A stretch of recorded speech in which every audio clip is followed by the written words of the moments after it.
Christy and I will be talking about a time in Greece. So, Simon, you're an ex-clinical neurologist. If you want to tell everyone a little bit about your background, please do. But okay, welcome, thank you. Thank you very much. Thank you for inviting me here. Thanks for coming along.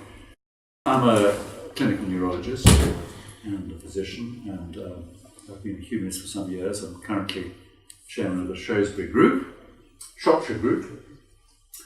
And can I just ask, does anybody here give talks on humanism? Going to school? Anybody going to school? Okay. Is anybody going to schools? Any school volunteers here? You used to do funerals. Anybody else doing funerals? I did. You did, but not now. Okay, all right. So basically, what I'm going to do is talk a little bit about talking about humanism, and it's going to sort of series of reflections and anecdotes, not in any very systematic order.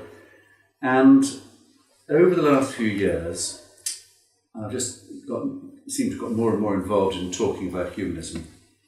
I've talked to groups in Birmingham, Oxford, Shrewsbury and Ludlow. We've run 2 6-week humanist courses. We've done public lectures on humanism. We've talked to U3A, Ludlow and Shrewsbury about humanism, faith and interfaith groups. As I was just saying, we gave a talk recently on when medicine and religion conflict. I've talked to the Sacre groups about humanism, both at Shrewsbury and Telford. I'm a member of the Sacre. I go into secondary schools and talk about humanism in their RE lessons. I haven't gone into primary schools, but we're developing some videos that primary schools can use for humanist collective worship, and that's going to be very exciting. I've been on school multi-faith panels. Shrewsbury School has a humanist club, and I went to talk to them. That was great fun. I did the odd humanist wedding. I do quite a lot of humanist funerals. So, I've led seminars about humanism in hospices, about secular spirituality and the meaning of life. Talked to terminally ill patients, of course, about the philosophy of the end of life with a human perspective. Last year we had a Platonic dialogue about humanism in Shrewsbury, which was like a debate, except it was sort of structured to tease apart what humanism is. And it was great fun. I was Socrates, but I didn't take the hemlock. And we've got some forthcoming debates, so I'll talk about those.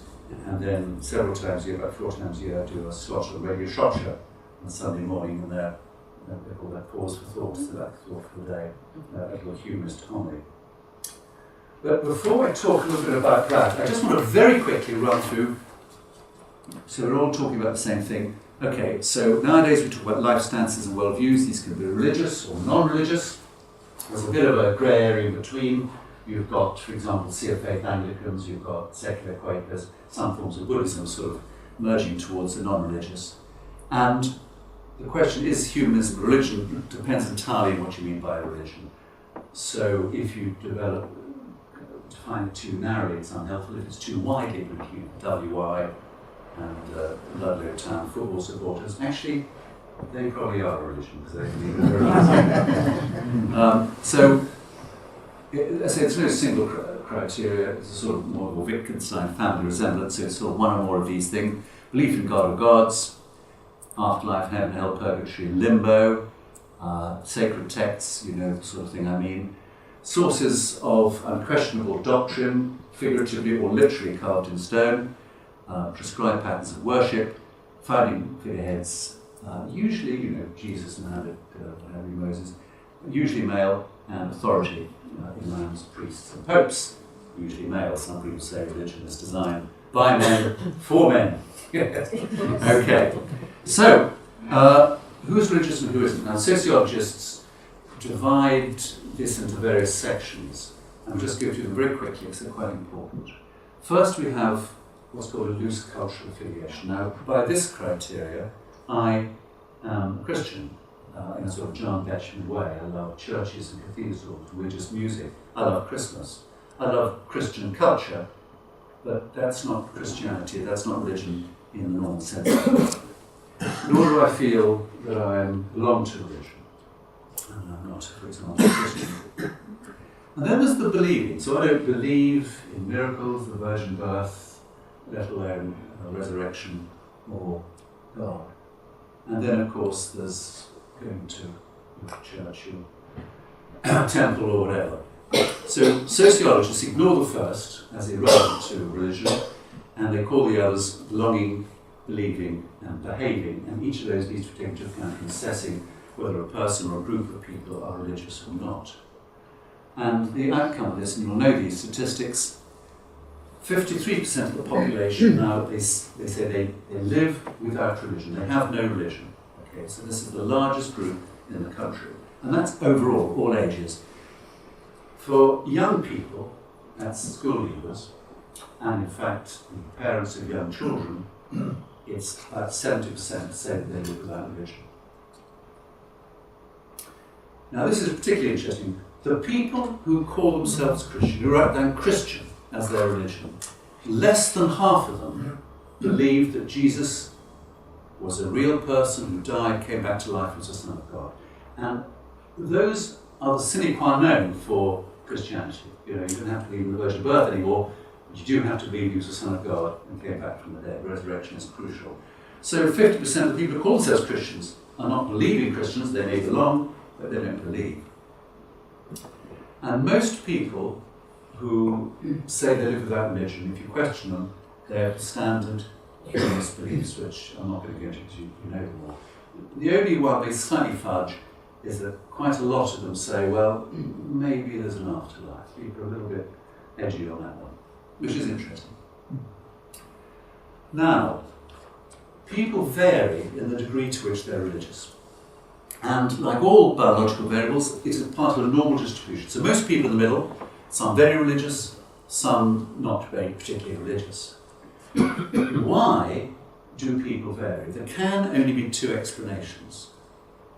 Genetics and environment, nature and nurture, or a combination of the two. So how do you tell? Well, those of you who know a bit about biology will know that there is a wonderful natural experiment that provides the answer for us, and that is twins. So if you take twins, you take identical twins or non-identical twins, and you look how similar they are in their religiosity as measured by questionnaires and various other ways, you find that identical twins are considerably more similar to one another than non-identical, and that can only be a genetic influence. And using methods like this, you find that about 40% of the variation in this distribution can be accounted for by genes. 40% is a significant proportion. It's about the same as empathy and happiness. They're genetic to the same extent. Intelligence is about 85% inherited by comparison. Okay, now,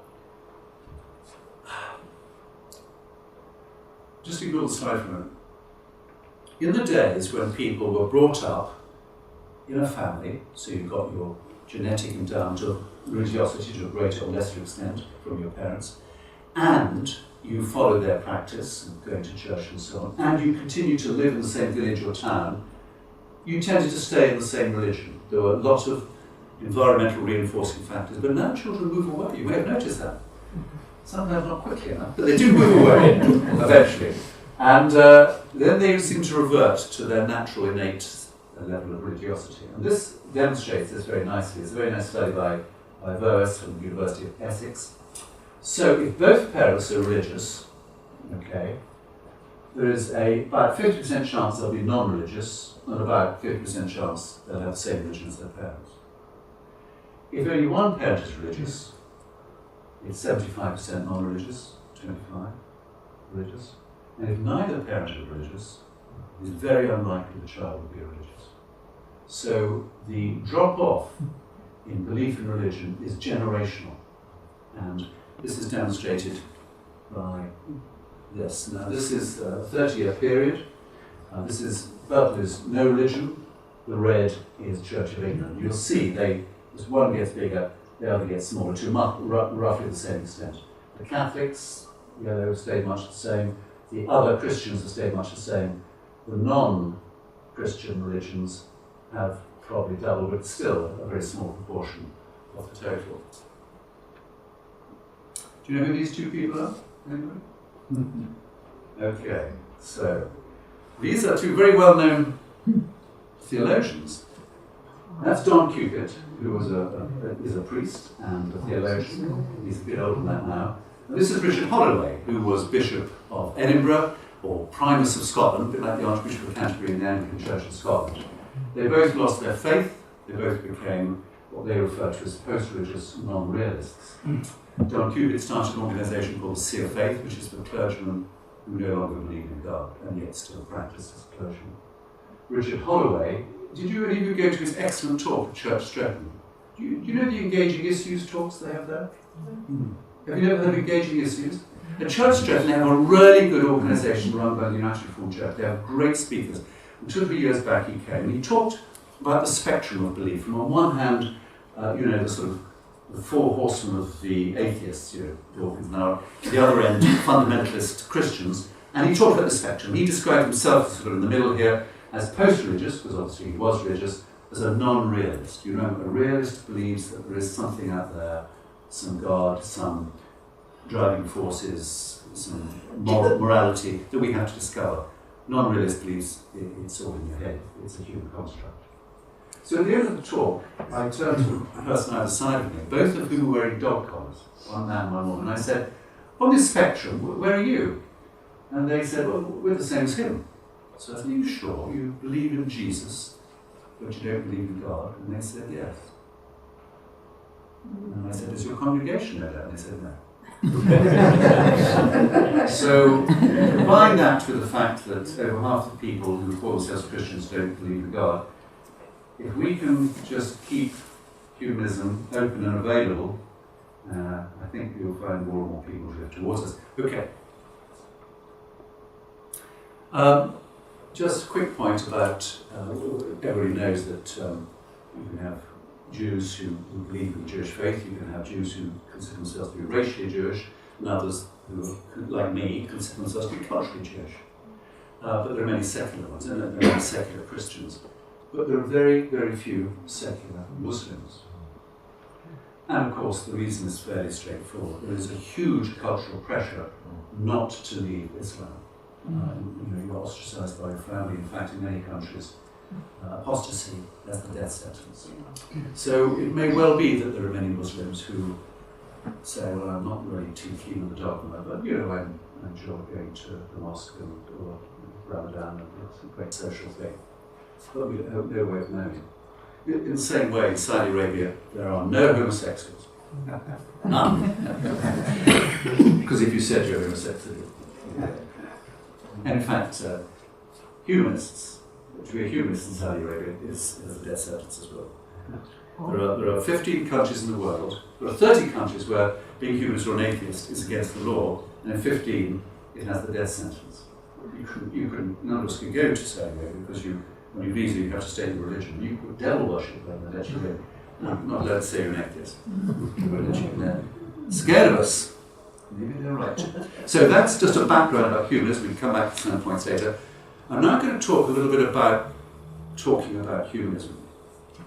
And firstly, you have to work out how long you've got, who you're talking to, and why you're talking. So let's talk a little bit about how long you've got. So, supposing you've got seconds. Supposing you're on the radio. Anybody here talk on the radio? Okay, so do you ever get called to talk on the radio? Do you get rung up? Okay, so I think you do need somebody who can talk on the radio because they often want a humanist person to talk. And it's very important when you do it, you liaise with the producer. So, for example, if it's recorded, it's very important you need to know how long you're to talk for. Because if you talk too long, you'll edit it, you may take out your killer punchline. Right? If it's live, and they prefer live because it's sort of more spontaneous, again, you don't know how long you're going to talk for. And you may start talking, then suddenly they'll say, thank you, Dr. Nightingale, now here are the football results. And you never got to say your killer punchline. So you've got to get in quickly, okay, at the beginning, what you're going to say. So, for example, don't say, starting with a negative soundbite, say, if you say, what is a humanist? You say, well, we don't believe in God, or we're against religion, or we want the bishops, or something like that. That is extremely negative. You should say what humanists are in a positive way. And anyway, it's not true, we're not against religion. I hope none of you are against religion. That would be entirely against humanist principles. We support the right of anybody to live their lives entirely as they wish. You can think whatever you like. There is no law against thinking even very bad things. We don't have thought police like in 1984. And you can say and do whatever you like in a free and open society with certain limits. And those limits are exclusively concerned with harming others. So we're against harm. We're against harm done by religion, done by non-religious, done by humanists. We're against the harm. To conflate that with all religion is entirely wrong and is very prejudiced and puts us in a bad light.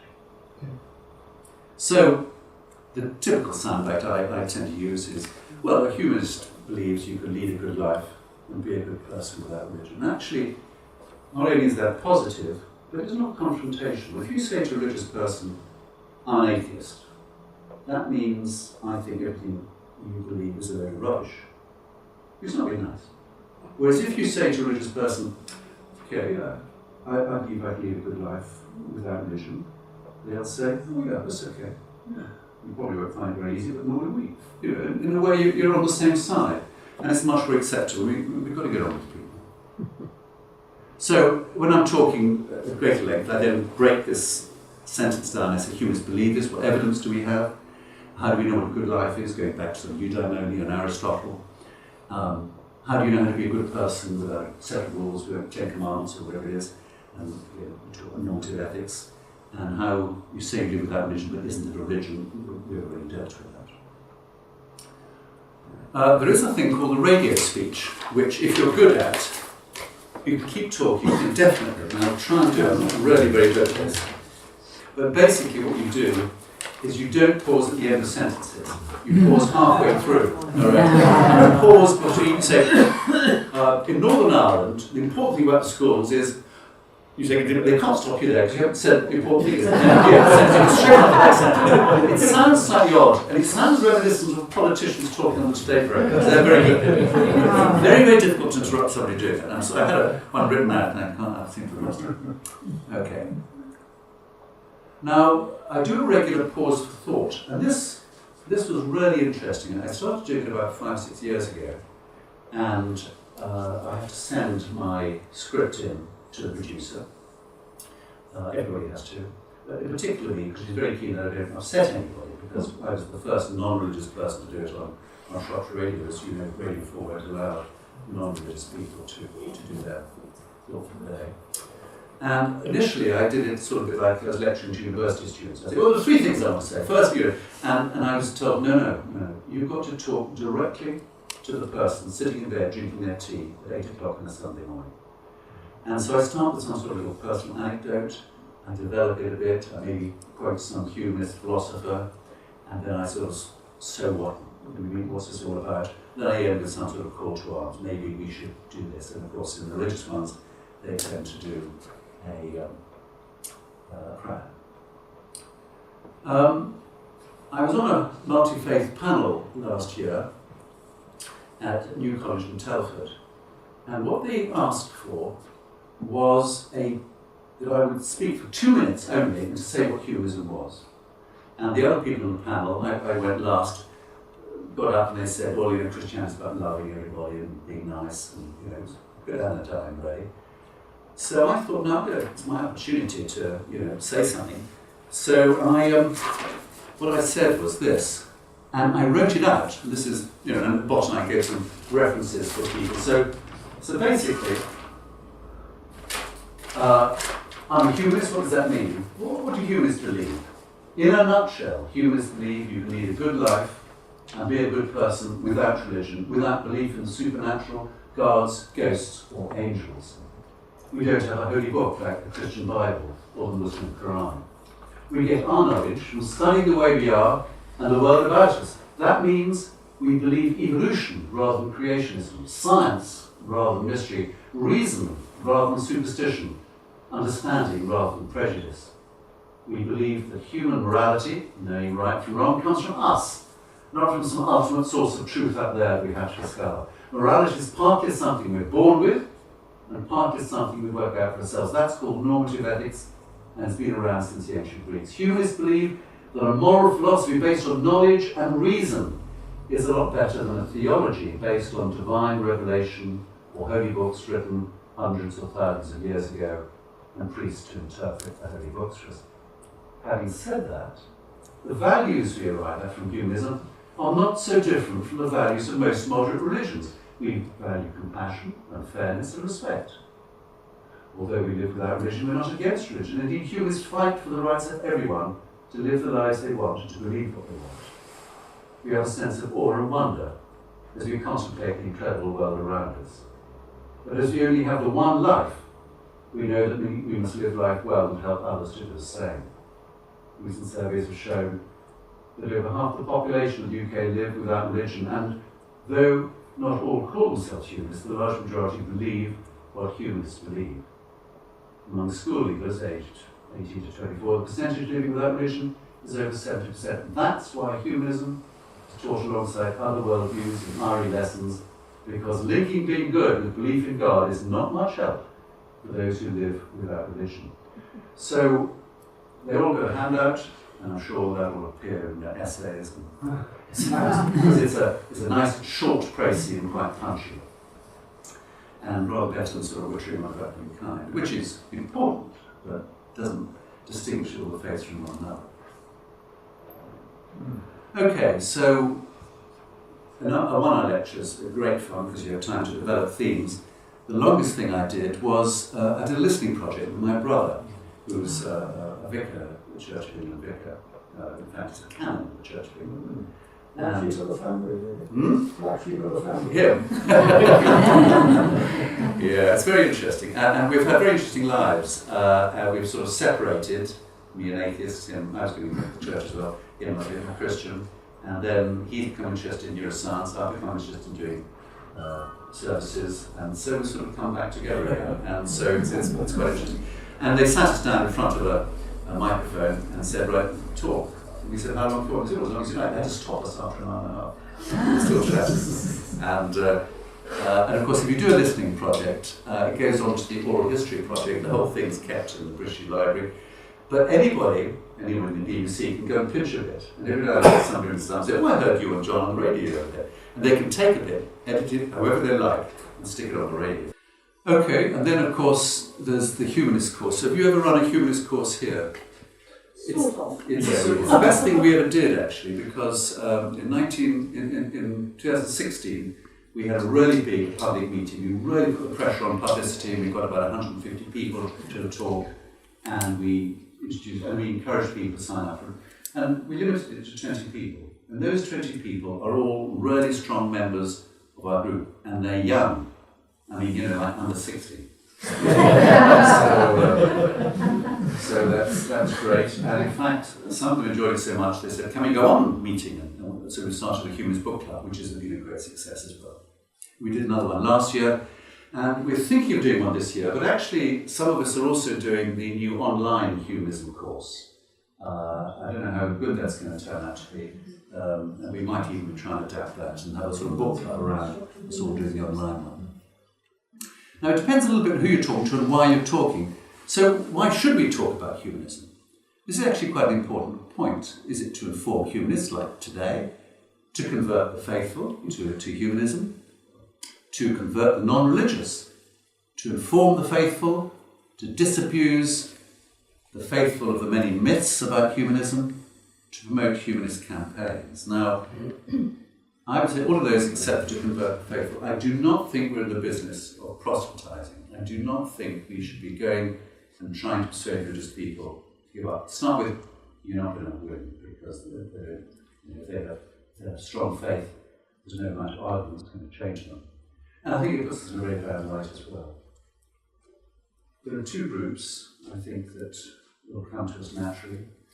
The people who have no religion, but don't know they're humanists. You say, what do you mean, John? I'm an atheist.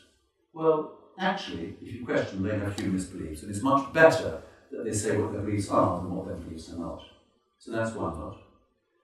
And then, of course, there are all those sort of cultural Jews, Christians, possibly even Muslims, who, if they understood the humanist philosophy, might find it more attractive than their own religion.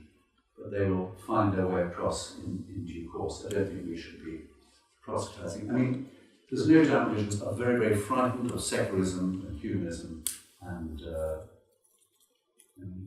Archbishop Wells is paranoid about us. And we do not want to give them any more reason to. I don't think we should try and convert people. They'll find their way to us eventually. So, these are my kids. They're old now, but when they were in their teens, I told them about humanism, what humanism meant, including naturalism.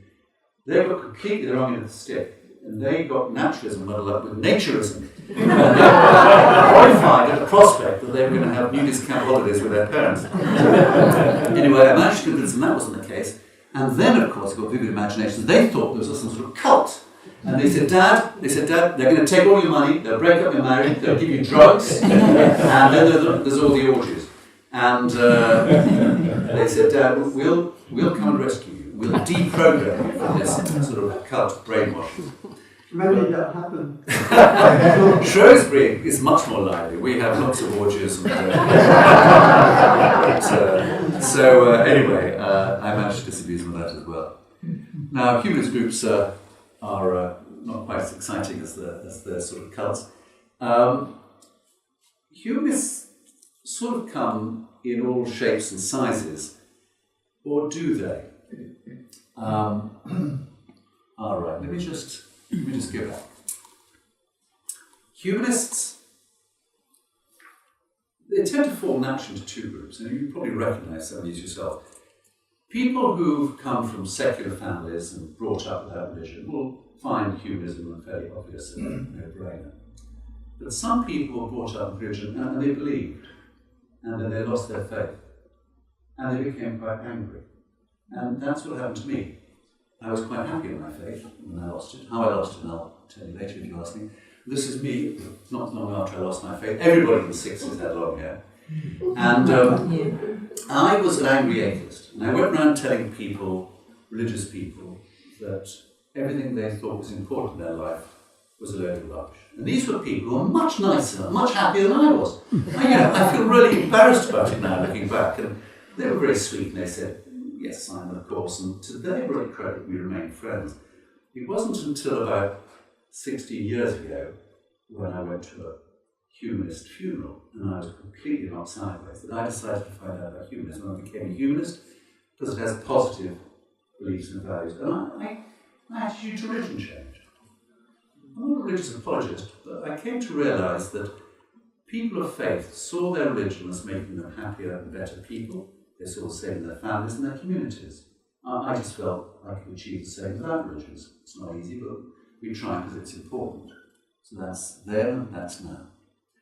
So, let me ask you this.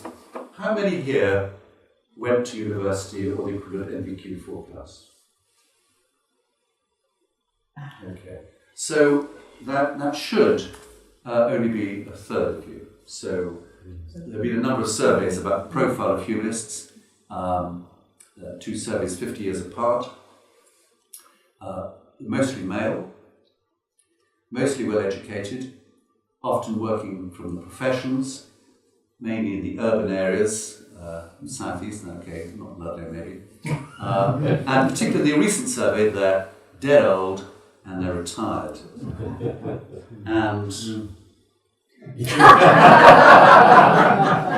obviously, present company except you're all very young. Could we not say the same thing like this case? Many of those items would apply to them. I think you're. Well, I don't know about the male, and I think. Yes, you're a good one. I We think. can see that. I'm not so sure with that. Do you know that'd be a very interesting to work up? I'll Google that and do a bit of research, and there should be different.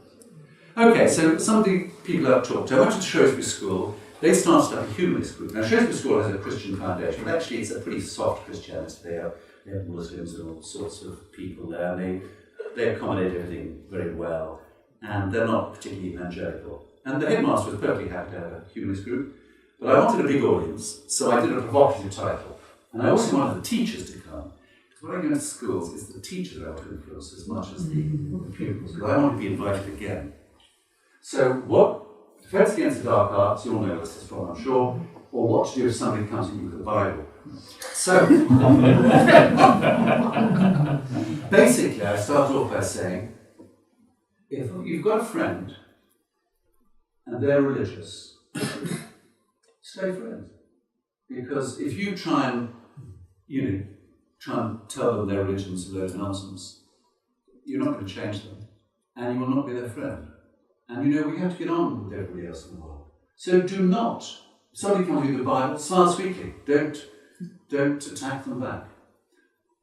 But if somebody sits a serious philosophical discussion about, for example, the existence of God, and they come up with arguments like the ontological, the cosmological, the teleological, the argument from personal revelation, all these things, you have got to have cogent answers to them, and then I discuss that.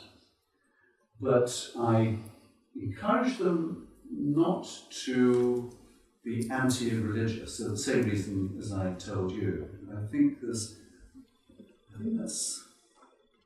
bad language to be anti-religious. So this is something I talk about quite a lot in our group. We have groups, meetings, and I encourage religious people to come to our meetings. There's a Muslim lady who comes quite often, there's a Jewish lady. I've got a neighbour who's an evangelical Christian, he comes. And I think it's good that we have people like that. I think it stops people using bad language. So cheap jokes, like Catholics or Mormons. Awful generalisations that all Muslims are. It's not appropriate. Singular identities, describing who by a singular identity is not very helpful. We've read Marty Sen's book, Identity and Violence. It's very good. For example, I'm a humanist. It's true. You could define me as a humanist, but I'm much more than a humanist. I am a doctor. I share that with other doctors and tradespeople. In fact, doctors all around the world. I'm a family man. I'm a father. I share that with thousands. I'm English. I'm middle class. I'm European. Sorry. Showing my prejudices here. And so on. So I have multiple identities. So when people say, you humanists are all, we bristle when we hear that. Well, so do people in religion. I think that's an example of bad language, bad use of language. Because in faith issues like secular society or secular state, these encourage prejudice, and they also make us look very unattractive to other people.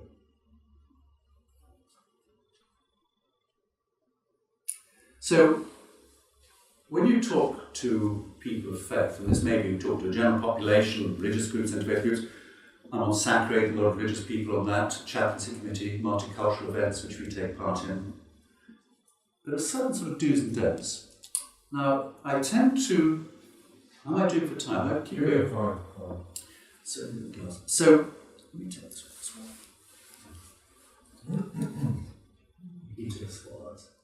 So, there are certain terms I like to sort of sort out, because I've had many arguments in life, many disagreements, because we're using terms in quite different ways. So, firstly, belief and faith. Belief. To believe something is to say you believe something is true, a statement is true, and there's usually some evidence, like 2 and 2 equals 4, evolution, overwhelming evidence, and so on.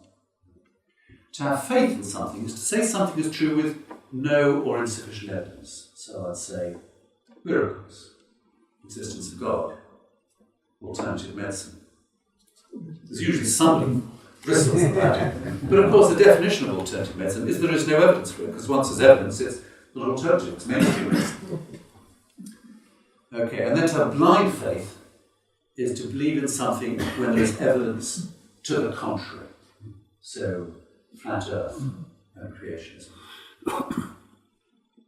So, also, there's a big difference in interfaith groups between the way we differ and shared values, and it's best to concentrate on shared values.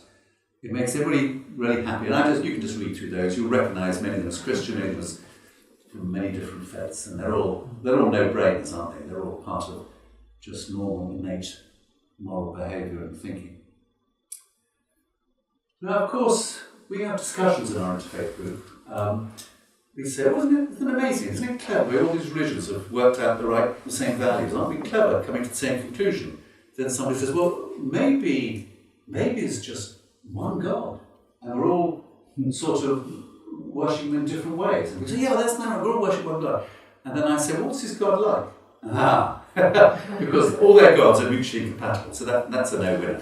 But in fact, of course, the reason all these religions have the same values, and the humanists have the same values, is not because we have pinched them from religion, it's because religion have pinched innate human values. And I'll come a bit more about what's called moral foundation theory in a minute. Then I talk about the difference between discovered truth and revealed truth. There's a very good short talk about this by Stephen Fry on the website. So those of you sort of with a bit of background in philosophy, you'll know there are two main sources of truth. One is called axiomatic logic, analytic, a priori, or necessary. The other is called discovered, scientific, synthetic, a posteriori, and contingent. And they're used by different philosophers in slightly different ways. But basically, the first one has to be true. It is impossible for it not to be true. 2 and 2 equals 4. Derek, is that right? Are you going out? Derek is good at first in maths. So, and there's logic and so on. Now, there are some religious people who believe you can prove God from these sort of axiomatic ways. For example, the ontological proof is supposed to be of that kind. And the ontological proof just doesn't work at many different levels. And anyways, as David Hume says, if the opposite is possible, it cannot be proven by a priori. And then, okay, so you need to know a little bit about the scientific method and be able to explain it to people. That's very important. I won't go into that now. But of course, we all see these two sources of truth as resulting in the world we live in today, both the good things and the bad things. But they're not the only sources of truth. We also have what's called revealed truth from sacred texts, which are held to be true for all time, and whereas scientific truths change all the time. In fact, we're constantly challenging them. Challenging sacred text truths is not usually very popular. And then, of course, there is the revealed truth from personal revelation. That little voice, that unbidden voice that comes to you and tells you something. Actually, we all get that as well. We all get these moments of inspiration, insight, these aha moments. But whereas religious people believe they come from something like that, we believe, or we know, they come from within. It's a very interesting subject I'll talk to you about another day, if you like. It's a neurological subject. Then, of course, people have to understand that between a secular state and a secular society will know this. I don't know whether you've read Alistair Constance's latest book. It's very good. He writes beautifully. In fact, one of the archbishops, was it, which one? Welby, yes. Wrote all back and said it was actually very good. So, it's nice that he accepts that side of it. So basically, a secular state means not favouring any particular religion. A secular society means no religion. And we're not seeking that. We're seeking a secular state. And then there's this business of respect. And I get fed up with the word respect. People use it in so many different ways, and it becomes a bit meaningless after a while. And the way I use it, and I think the best way to use it, is to say we should respect people's rights.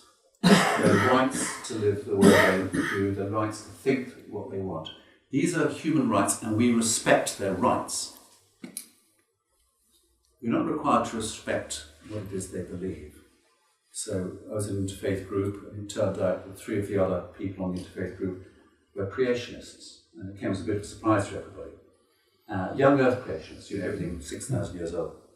And I said, I respect your right to think that, but I do not respect what it is you think.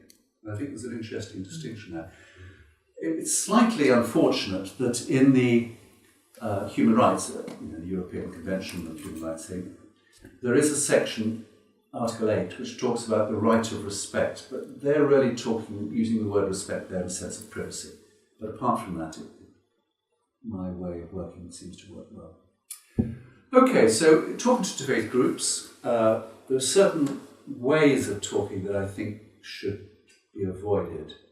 Try and avoid saying, it's easily explained, it's just science. A rainbow is just refraction of light, consciousness, it's just neurological. These things are amazing, They're amazing, and you must have a sense of awe and wonder, not just that it's just science. You say, it's amazing, it can be explained by science, which makes it even more amazing, you know. So I think that's very important, because otherwise we seem rather dull if we say, oh, it's all just science. You know. You've got to be a bit careful you don't trample on people's dreams, stamp on the dreams. And, for example, if I'm talking to creationists, I would say,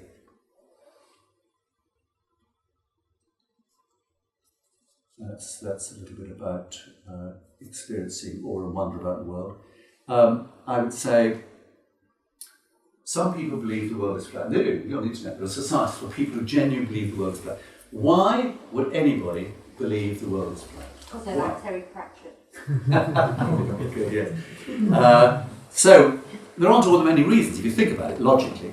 One is that they're ignorant. They don't know the evidence. And of course there was a time we all thought the world was flat. Everybody. Not us, but bygone years. Or they're not too bright. They're told the evidence, they don't really understand it, they don't realise what the evidence is telling them, so they're stupid. Or they've got some delusional state and they believe something because of a psychiatric illness. Or they're naive. I'm very interested in magic. I go to magic conventions. I've seen a woman sawn in half and put together again with my own eyes on stage. Have you heard of Darren Brown? Okay, now, Darren Brown, until a couple of years ago, had a stage show in London called Miracles, and he performed miracles on stage. It's mind-blowing, it's really wonderful. But I know it's a trick. And Darren Brown, at the end, as he walks off, he says, everything I've done is just a trick. Or was it? You know, he's a very, very cheeky guy. So, ignorance, stupidity, madness, or naivety. Or they're not ignorant or stupid or mad or naive. They're perfectly normal people like you and me, trying very, very hard to believe something that isn't true and succeeding.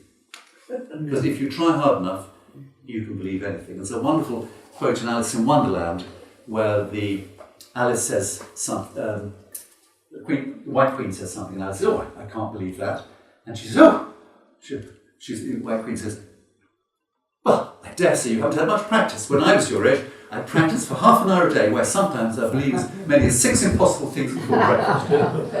And so I was actually quite rude about people who believe the world was flat, wasn't I? You know, saying they were stupid, ignorant, or naive, or true. I wasn't talking about creationists. Well, why not? Avoid certainty. This is a tricky one. If somebody says to you, are there fairies at the bottom of your garden? You say, no. And you say, are you sure? Yeah, 100% sure. How do you know? Have you really looked hard? Okay. I think the evidence for fairies in my garden is very, very small. So small that I prefer to say there aren't any, which is the correct answer. So I think there's this wonderful thing on the side of the bus is there's probably no guards, so stop worrying and enjoy your life. Hawkins at the bottom of the bus there. I think that's lovely, and it's the probably that really clinches it. Then, of course, the Christian Party, which is a political party, quite right-wing, homophobic, amongst other things.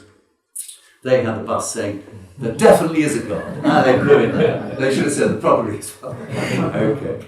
And Dawkins, in his God delusion, has this scale between believing, I know there's a God, I know there isn't a God, and then in between various lines. So, where would I be?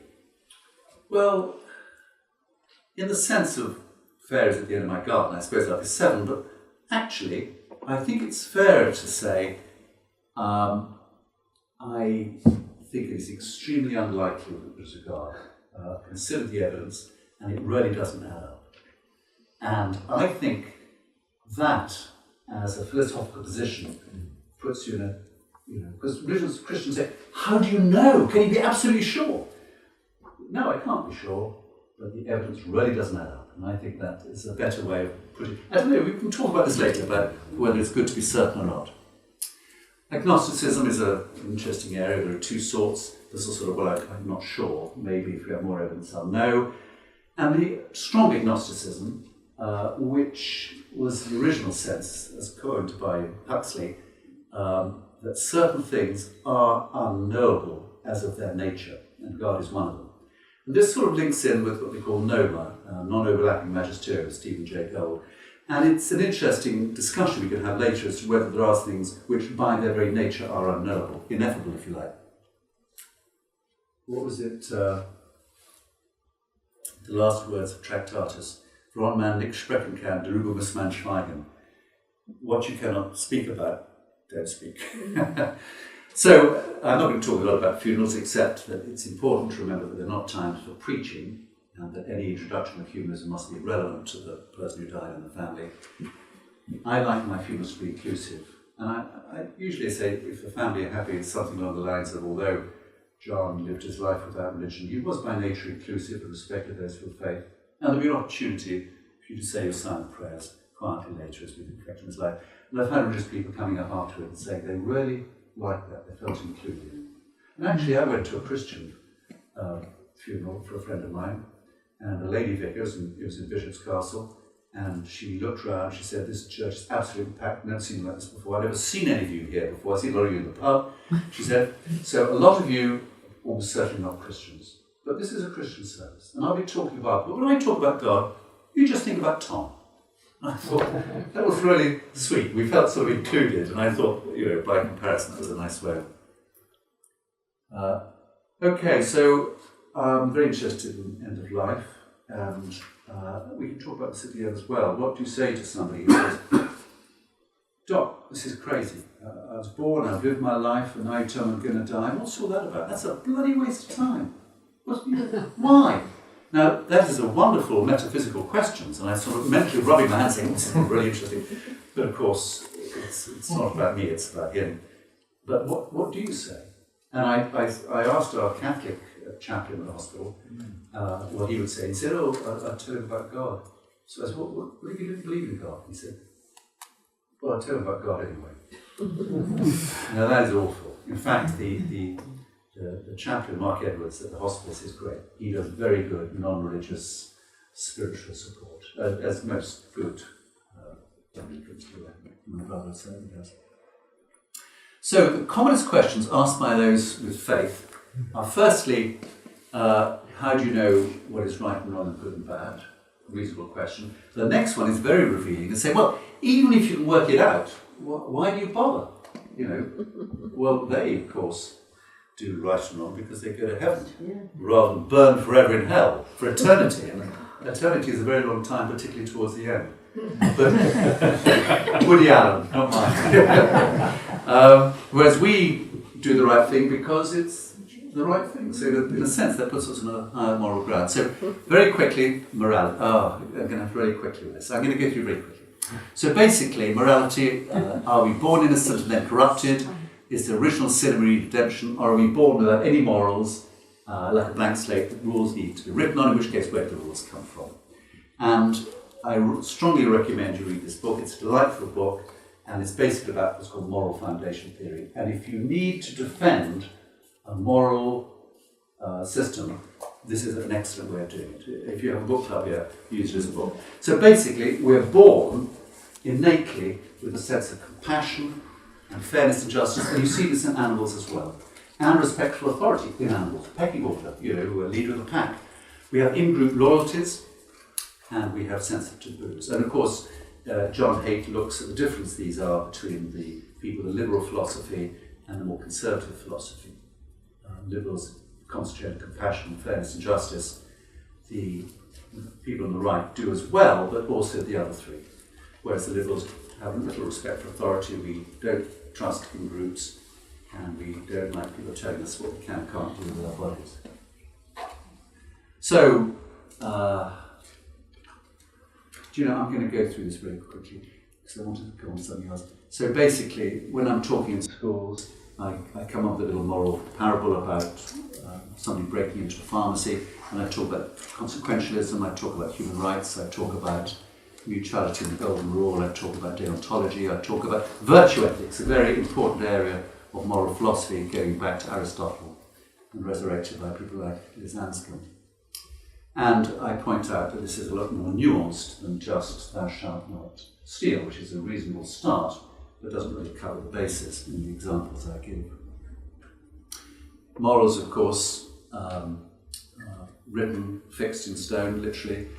Atheists are said to live in a moral vacuum by Pope Benedict. He said atheists and humanists live in a moral vacuum. Pope Benedict? Shake my head. A man who was not beyond reproach. And of course, do we do good to please God or for reward? And then, of course, there's a very interesting, it's called Euthyphro's dilemma. So Socrates asks Euthyphro, is an action good because God commands it? Or does God command it because it's good? So if God says you should go and slay the women and children and your enemies, mercilessly, it's not very attractive. On the other hand, if God only tells you to do things that are good, then it makes God a little bit superfluous. So again, that's an interesting bit of debate. So, usually at the end of a talk, I try and break down the myths. That most people are religious. We've already exploded that with our statistics. That humanists are against religion. I hope I've convinced you we're not. We're against harm done by anybody, including religion. That state secularism means secular society, that we have no morals, that we have no sense of the spiritual, and that we have no meaning and value in life. And I haven't actually touched on the value of meaning of life for humanists, but I can do that later if you want. Debates are a nightmare. And if you watch some of the debates between Dawkins and some of the very difficult religious people, it's just awful to listen to. Whereas, Dawkins debating with Rowan Williams was a delight. They obviously respect each other, they have a lot of common ground, and it was a lovely debate. That was a couple of years ago. I'm having a debate this year with Anthony Bennett, who is one of the main guys handing out leaflets in Shrewsbury about creationism, and we're having a public debate. He says the universe, the planet Earth, and life on Earth are all about 6,000 years old. I'm saying universe, planet Earth, and life on Earth are about, well, we've got the dates there. It's going to be an interesting debate because it's going to be entirely scientific. He's not going to quote the Bible. He's not going to use the omphalos theory, which is the hypothesis that God left evidence for an older world, an older universe, in order to test our faith, which of course is unanswerable. The world could have been created last Thursday, for all we know, to use that argument. And he's not going to use that. And all evidence that we're going to use in the debate has to be disclosed to the other side before the debate. And we're already on the preliminary stages of that. We've said what evidence we're going to use. We've now got to produce peer-reviewed articles supporting them. And then if you refute them, we've got to disclose those before the debate. So I'm quite sure it'll never come to the debate. Because at some stage he'll say, well, I can see your so-called scientific evidence is overwhelming, but I know I'm right. In which case I'll say that's absolutely fine. I'm quite happy for you to believe whatever you like. Just don't claim you can prove it scientifically, which you can. It does at the moment. Have you got a date when that's meant to happen? No. I mean, I don't think it'll ever happen. But the emails going back and forwards are very interesting, and they're almost going to be a book in themselves. How to, because I don't think anybody's tackled a debate in quite the same way. It's like a court of law. Yeah. You have to disclose it beforehand, and it's really fair for both of us, really. Now, I'm hoping to have a debate with my brother, Christianity and Humanism. But there's going to be a difference. I'll be talking on behalf of Christianity, and my vicar brother will be talking on behalf of. Do you like that? Yeah. You really have to understand the other person's position. So it'll be partly a debate and partly a sort of dialogue between us, but I think it could be quite fun. There's going to schools, you definitely need training for. There's a lot of do's and don'ts about going to school and talking about humanism. We need lots and lots of people. And if you ex-teachers, okay, I mean, it's not difficult. There's a very good training course you can go on. The school, Humanist School Volunteers Program, I think it's free, it's a day's course, and there's lots of good material. And if you do it locally, I'll come and help you and support you and show you stuff to do. And I go in a lot, I love it, except for the 14-year-olds who drive me crazy. Now I'm just going to end, if I've got a couple of minutes, I'm going to talk about a multi-faith panel I went to last year at New College, Telford. This is one where I gave up my 2-minute, what is humanism? And over here, there was a Muslim lady wearing a hijab, quite orthodox. She wouldn't shake my hand because I wasn't a relative or a husband. Next to her was a Jewish lady, Orthodox Jewish, but not ultra-Orthodox. She had her own hair. On this side here, there was an Afro-Caribbean Pentecostal priest, very dark suit, as you'd expect. And over there was a Baha'i lady with frizzy hair and a Laura Ashley dress. I say that because they're all like that, Baha'is. I'm making awful generalisations, except the Baha'is are delightful people. Do you know any Baha'is? Yeah. It's a lovely religion, and they're great, they're really nice. And everything she said was wonderful, and I really liked her. So I'm going to talk about the Muslim, the English, Irishman, and Scotsman. Okay. So this was the time we found out about those three raw creationists. Actually, it started a bit embarrassing because the Muslim lady said something about Adam and Eve, which of course Adam and Eve is in the Quran. And there was a pause, and I said to people, I said, by the way, I said, when I and my colleagues talk about Adam and Eve, we don't mean Adam and Eve. This is a story, a wonderful allegory. And they said, no, we're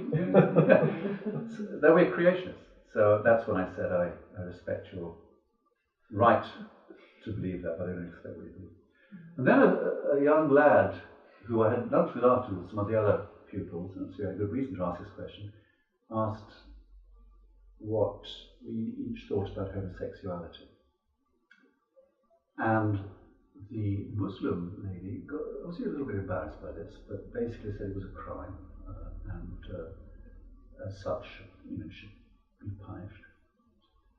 The Jewish lady said it was a sin.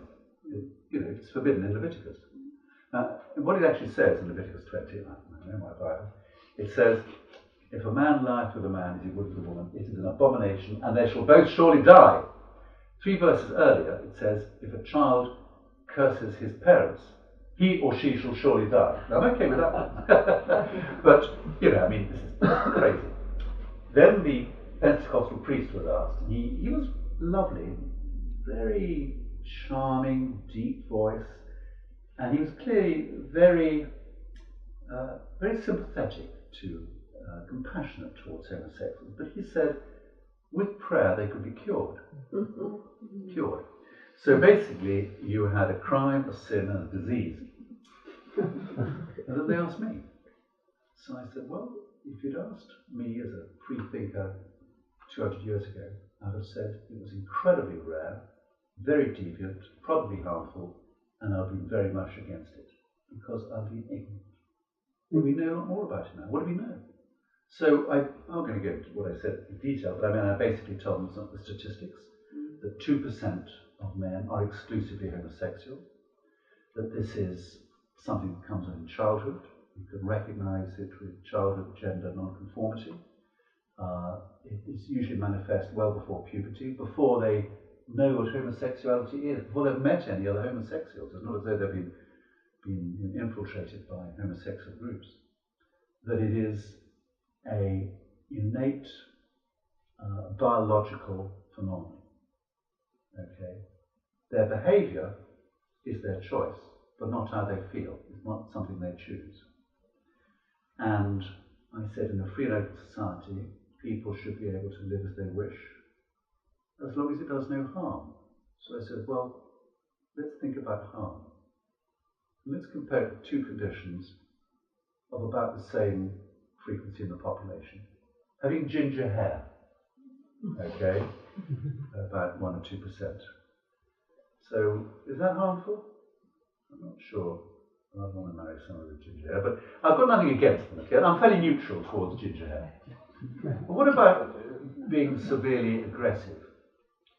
And about 1 or 2% of the population, more commonly men, are very, very aggressive. Many of them are born that way. In fact, there are some single genes, the warrior gene among Maoris, for example, that confer severe aggression. and of course it was caused by head injury and psychological damage in childhood, that these people are aggressive. And it's not their choice. Okay? Their behaviour to some extent is their choice. How do I feel about that? Well, actually, I'm against aggression because it does them harm and it does other people harm. So I have a negative attitude to aggression, and I would in some ways like to change society so it's less likely people become aggressive, and people who are aggressive need our help and sympathy to become less aggressive. So, homosexuality, is it ginger hair or is it harmful like aggression? And I said the overwhelming evidence that homosexuality and homosexual behaviour is no more harmful than heterosexuality and heterosexual behaviour, which in some circumstances can be very harmful, everything from abuse of women to rape to prostitution and so on. And I got a little standing ovation from the students. And then I said, I think that is the way one should decide on morality. One should look at the evidence, one should use knowledge and reason and understanding and compassion to make decisions. I think as a humanist that's better than looking things up in Leviticus. Okay, and I think I'll probably end there because that's enough.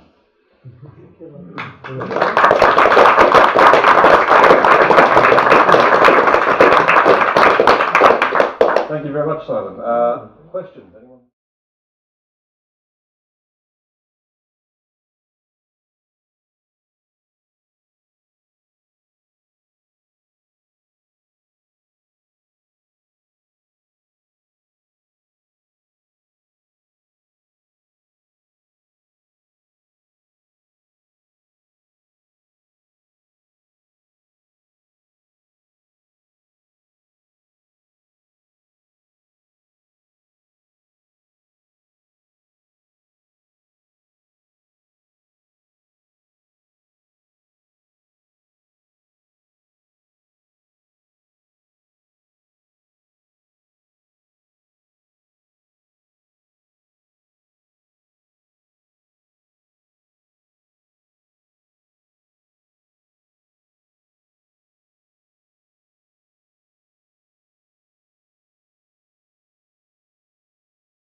please cut that out. It's not a bigger trip.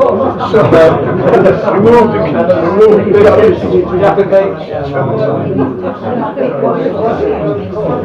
basically,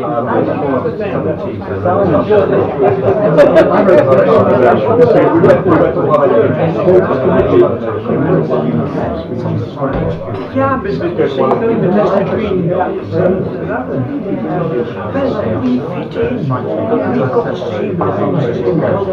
so you can't tell. I know. You're better than the time that you get. That's something an accident, but not much. I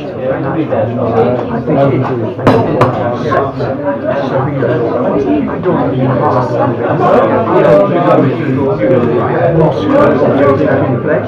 You know, so you're not so right.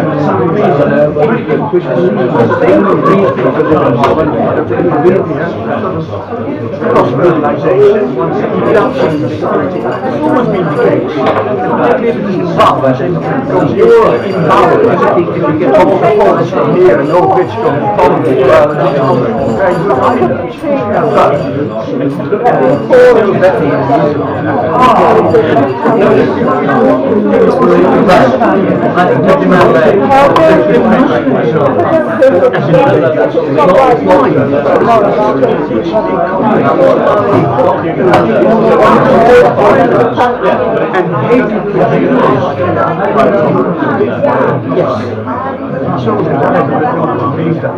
But we get and then accept it in Europe. That's why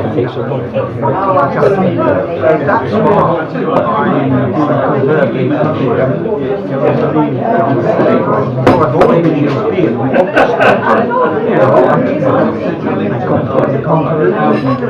I've always thought initially when I was 6 and then 9 after all sort of the same banking policy, culture and everything, same levels of education. That's very fun. Well, then you go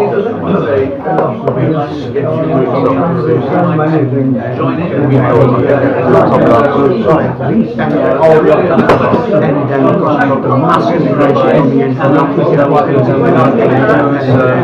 Middle East, and that's ruined the whole thing. And then one of them comes by that idea.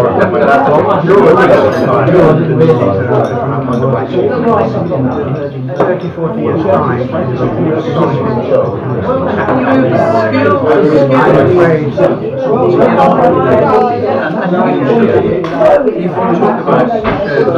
yeah, well, that's interesting.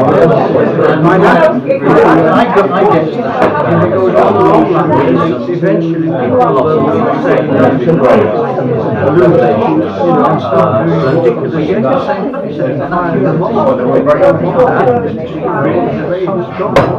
You never know. You never know what will happen. They haven't predicted that in Germany either. But after the conditions were right for it. And then, of course, unfortunate side effect that people like the government so crying for visa. So they managed to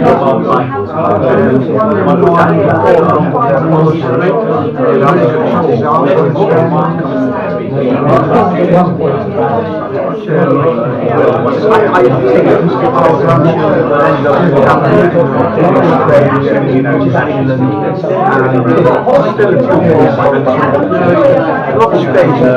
up a lot of space in